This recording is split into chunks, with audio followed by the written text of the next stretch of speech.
মুহূৰ্তত সমূহ টাইম 8ৰ দৰ্শকৰ বাবে এক ডাঙৰ খবৰ লৈ আহিছো কিয়নো বছৰটোৰ প্ৰথমটো দিনতে এক দুৰ্ঘটনা সংঘটিত হ'ল এক দুখ খবৰ কিয়নো বৈষ্ণো দেৱীত সংঘটিত হ'ল এক ভয়ংকৰ ঘটনা বহু লোক গৈছিল বৈষ্ণো দেৱী মন্দিৰ দৰ্শন কৰিবলৈ বছৰটোৰ প্ৰথম দিনটোতে কিন্তু তেনে সময়তে এক ভয়ংকৰ পৰিস্থিতিৰ সৃষ্টি হ'ল বাঘ বিতংকাৰ আৰু তাৰ পিছতে দৌৰা দৌৰি ঠেলা হেঁচাত 12 জনকৈ লোক মৃত্যুৰ মুখত পৰে আনকি কেইবাজনো লোক ইতিমধ্যে আঘাতপ্ৰাপ্ত হোৱাৰ খবৰ আহি পৰিছে সবিশেষ জনাইছে এই মুহূৰ্তত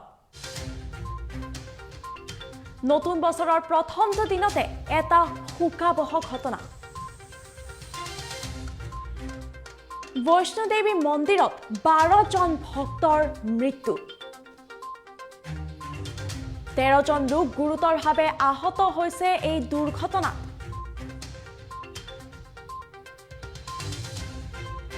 হুকাবহ ঘটনাৰ পিছতে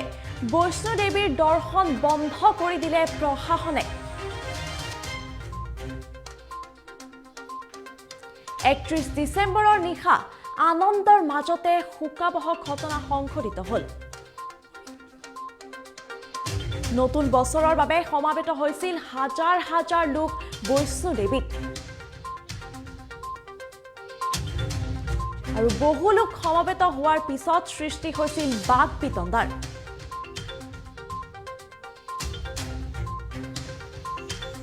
আৰু সেই বাঘ বিতণ্ডাৰ পিছতে আৰম্ভ হৈছিল সংঘাত আৰু ইয়াৰ পিছতে পৰিস্থিতি ভয়ানক হৈ পৰে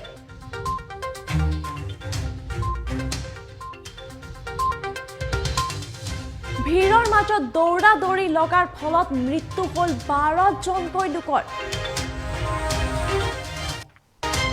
আৰু এই ঘটনাক লৈ শোক প্ৰকাশ কৰিছে ইতিমধ্যে প্ৰধানমন্ত্ৰী নৰেন্দ্ৰ মোদীয়ে আৰু মৃত্যু হোৱা প্ৰতিজন লোকৰ পৰিয়াললৈ 2 লাখ টকাৰ সাহায্য ঘোষণা কৰিলে প্ৰধানমন্ত্ৰীগৰাকীয়ে নৱবৰ্ষৰ প্ৰথমটো দিনতে এনেধৰণৰ ঘটনা সংঘটিত হ'ল কিয়নো নিশা প্ৰায় 2:45 এই ভয়ংকৰ ঘটনা সংঘটিত হয় আৰু এই ঘটনা সংঘটিত হোৱাৰ পিছতে হেল্পলাইন নম্বৰ ইতিমধ্যে মুকলি কৰা হৈছে এই হেল্পলাইন নম্বৰ দেখুৱাইছো টাইম 8ৰ সমূহ দৰ্শকৰ স্ক্ৰীনত এই মুহূৰ্তত সেই হেল্পলাইন নম্বৰৰ সহায়ত যদিহে আপুনি সেই ঠাইত আছে অথবা আপোনাক সহায়ৰ প্ৰয়োজন আছে তেন্তে আপুনি এই হেল্পলাইন নম্বৰৰ সহায়ত আপুনি সহায় ল'ব পাৰে বহুজনৰ পৰা আৰু আপোনাক সহায় কৰিবলৈ আহিব সেই স্থানত উপস্থিত হ'ব আপোনাক সহায় কৰিবলৈ প্ৰশাসনৰ লোক আৰু এই যে দুৰ্ঘটনা সংঘটিত হ'ল এই দুৰ্ঘটনাই ইতিমধ্যে এক হুকাকুল পৰিৱেশৰ সৃষ্টি কৰিছে সমগ্ৰ দেশতে কিয়নো বৈষ্ণো দেৱী নিশা প্ৰায় 2:45 এক বাঘ বিতণ্ডাৰ সৃষ্টি হয় বাঘ বিতণ্ডাৰ সৃষ্টি হোৱাৰ পিছতে সংঘাতৰ সৃষ্টি হ'ল আৰু সেই সংঘাতৰ পিছতে দৌৰা দৌৰি লাগে আৰু দৌৰা দৌৰিৰ ফলত হাজাৰ হাজাৰ লোক যিসকল লোকে বৈষ্ণো দেৱী মন্দিৰ দৰ্শন কৰিবলৈ গৈছিল তেনে পৰিস্থিতিত সেইসকল লোকৰ মাজত দৌৰা দৌৰি হওঁতে 12 জন লোক মৃত্যুৰ মুখত পৰিছে আৰু আনকি কেইবাজন লোক 13 জনতকৈ অধিক লোক ইতিমধ্যে গুৰুতৰভাৱে আঘাতপ্ৰাপ্ত হোৱাৰ বাতৰি আহি পৰিছে এই মুহূৰ্তত এই দৃশ্যাংশ দেখুৱাইছো টাইম 8ৰ সমূহ দৰ্শককে নিশাৰ দৃশ্যাংশ যেতিয়া হাজাৰ হাজাৰ লোক বৈষ্ণো দেৱী মন্দিৰ দৰ্শন কৰিবলৈ গৈছিল আৰু দৰ্শন কৰিবলৈ যোৱাৰ সময়ৰ কিছু সময় পিছতে বাঘ বিতণ্ডাৰ সৃষ্টি হয় আৰু তাৰ পিছতে সংঘাতৰ সৃষ্টি হয় এই সকল লোকৰ মাজত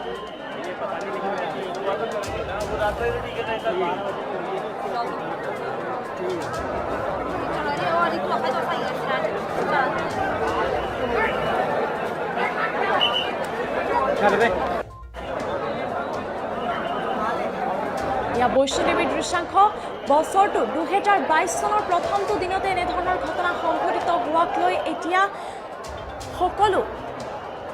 দুখিত হৈ পৰিছে সমগ্ৰ দেশতে শোকৰ ছাঁ পৰিছে আনকি প্ৰধানমন্ত্ৰী নৰেন্দ্ৰ মোদীয়েও শোক প্ৰকাশ কৰিছে এই ঘটনাৰ পিছতে হাজাৰ হাজাৰ লোকে বৈষ্ণো দেৱীৰ মন্দিৰলৈ গৈছিল মাক দৰ্শন কৰিবলৈ বছৰটোৰ প্ৰথমটো দিন মাৰ আশীষেৰে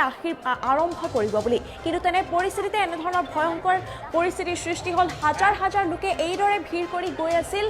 মন্দিৰলৈ কিন্তু তেনে পৰিস্থিতিত হঠাৎ বাঘ বিতণ্ডাৰ সৃষ্টি হ'ল আৰু তাৰ পিছতে সৃষ্টি হ'ল সংঘাতৰ আৰু এই সংঘাতৰ পিছতে হাজাৰ হাজাৰ লোকৰ মাজত আৰম্ভ হ'ল দৌৰা দৌৰি আৰু এই দৌৰা দৌৰিৰ ফলতে সংঘটিত হ'ল এই ভয়ংকৰ ঘটনা য'ত 12 জনকে লোকে মৃত্যুক সাৱটি ল'বলগীয়া হ'ল আৰু কেইবাজন লোক ইতিমধ্যে 13তকৈ অধিক লোক আঘাতপ্ৰাপ্ত হোৱাৰ গুৰুতৰভাৱে আঘাতপ্ৰাপ্ত হোৱাৰ বাতৰি আহি পৰিছে আৰু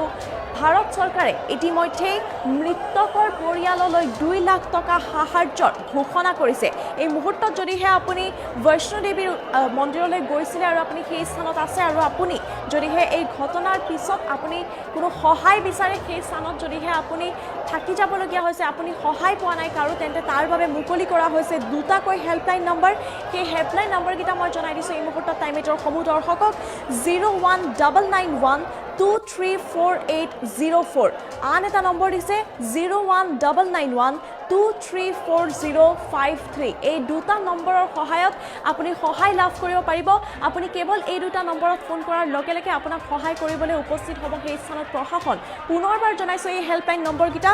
01991 234804 আন এটা নম্বৰ 0901991 234053 এই দুয়োটা নম্বৰৰ সহায়ত আপুনি সহায় লাভ কৰিব পাৰিব আৰু সমগ্ৰ ভাৰতবৰ্ষতে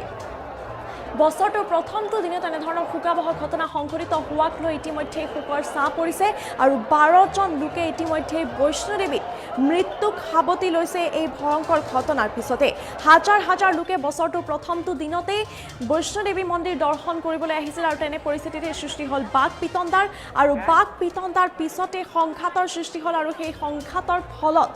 12 জনকৈ লোক মৃত্যুৰ মুখত পৰিলে এই শোকাবহ ঘটনা সংঘটিত হৈছে বৈষ্ণোদেৱীত এই মুহূৰ্তত তাৰ দৃশ্যাংশ দেখুৱাইছে টাইম এইটৰ সমূহ দৰ্শকক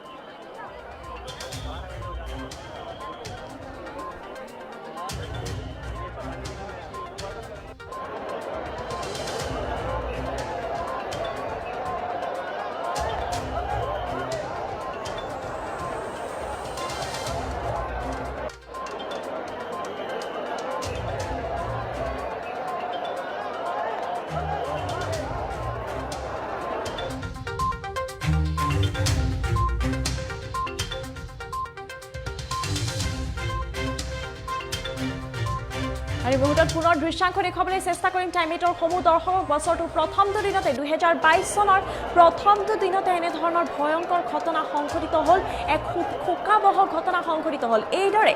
যি হাজাৰ হাজাৰ লোক আপুনি দেখিবলৈ পাইছে এই হাজাৰ হাজাৰ লোক আহিছিল বছৰটোৰ প্ৰথমটো দিনতে বৈষ্ণোদেৱী মন্দিৰলৈ মাৰ আশীষ লৈ বছৰটো আৰম্ভ কৰিম বুলি আহিছিল এইসকল লোক কিন্তু তাৰ মাজতে হঠাৎ সৃষ্টি হ'ল বাঘ পিতন্দাৰ আৰু বাঘ পিতন্দাৰ সৃষ্টি হোৱাৰ পিছতেই সংঘাতৰ সৃষ্টি হয় আৰু সেই সংঘাতত ইতিমধ্যে 12 জনকৈ লোক মৃত্যুৰ মুখত পৰিছে নিশা প্ৰায় 2:45 সংঘটিত হয় এই ভয়ংকৰ ঘটনাৰ আৰু তাৰ পিছতে ইতিমধ্যে 12 জন লোক মৃত্যু হোৱাত এই ঘটনাই সমগ্ৰ ভাৰতবৰ্ষতে শোকৰ ছাঁ পেলাইছে নতুন বছৰৰ বাবে সমবেত হৈছিল হাজাৰ হাজাৰ লোক আৰু বহু লোক সমবেত হোৱাৰ পিছতে এই বাঘ পিতন্দাৰ সৃষ্টি হৈছিল ভিৰৰ মাজত যি দৌৰাদৌৰিৰ সৃষ্টি হ'ল সেই দৌৰাদৌৰিৰ ফলতে মৃত্যু হ'ল 12 জনকৈ লোকৰ আৰু এই ঘটনাক লৈ ইতিমধ্যে শোক প্ৰকাশ কৰিছে প্ৰধানমন্ত্ৰী নৰেন্দ্ৰ মোদীয়ে এই শোকাবহ ঘটনা যি সংঘটিত হ'ল বৈষ্ণোদেৱীত সেই ঘটনা সংঘটিত হোৱাৰ পিছতে ইতিমধ্যে বৈষ্ণোদেৱীৰ দৰ্শন বন্ধ কৰি দিয়া হৈছে মূল দুৱাৰ বন্ধ কৰি দিয়া হৈছে বৈষ্ণোদেৱীৰ এই ঘটনা সংঘটিত হোৱাৰ পিছতে আৰু এতিয়া কোনো লোক বৈষ্ণোদেৱীলৈ যাব নোৱাৰিব দৰ্শন কৰিবলৈ নোৱাৰিব কিয়নো এনে ধৰণৰ হঠাৎ যি এক শোকাবহ ঘটনাৰ সংঘটিত হ'ল সেই শোকাবহ ঘটনাৰ ফলত ইতিমধ্যে 12 জন লোক মৃত্যুৰ মুখত পৰিছে অৱশ্যে এই পৰ্যন্ত মৃতকৰ সবিশেষ তথ্য আহি পৰা নাই কিন্তু সবিশেষ তথ্য আহি পৰাৰ লগে লগে জনাম সমূহ টাইম এইটৰ দৰ্শকক এই শোকাবহ ঘটনাৰ বিষয়ে কিন্তু এই মুহূৰ্তত যদিহে আপোনাৰ কোনো চিনাকি অথবা আপুনি নিজেও যদিহে বৰ্তমান সময়ত সেই স্থানত আছে আৰু আপোনাক সহায়ৰ প্ৰয়োজন আছে তেন্তে আপোনাক সহায় কৰিবলৈ আহিব প্ৰশাসন তাৰ বাবে দিয়া হৈছে দুটাকৈ হেল্পলাইন নম্বৰ সেই হেল্পলাইন নম্বৰ দুটা মই জনাইছোঁ এই মুহূৰ্তত 01991 234804 আন এটা নম্বৰ দিয়া হৈছে 01991 234053 এই দুইটা নম্বৰৰ সহায়ত আপুনি সহায় লাভ কৰিব পাৰিব যদিহে আপোনাক বৰ্তমান সময়ত কোনো সহায়ৰ বা কোনো ইনফৰমেশ্যনৰ প্ৰয়োজন আছে তেন্তে আপুনি অতি শীঘ্ৰেই এই হেল্পলাইন নম্বৰৰ সহায়ত লাভ কৰিব পাৰিব সহায় আৰু বৈষ্ণোদেৱীত বছৰটোৰ প্ৰথম দিনতে সংঘটিত হোৱা এই শোকাবহ ঘটনাই সমগ্ৰ ভাৰতবৰ্ষতে শোকৰ ছাঁ পৰিছে। মাৰ আশীষ ল'বলৈ যাওঁতে 12জনকৈ লোক মৃত্যুৰ মুখত পৰিছে আৰু 13তকৈও অধিক লোক ইতিমধ্যে গুৰুতৰভাৱে আঘাতপ্ৰাপ্ত হোৱাৰ বাতৰি এই মুহূৰ্তত আহি পৰিছে।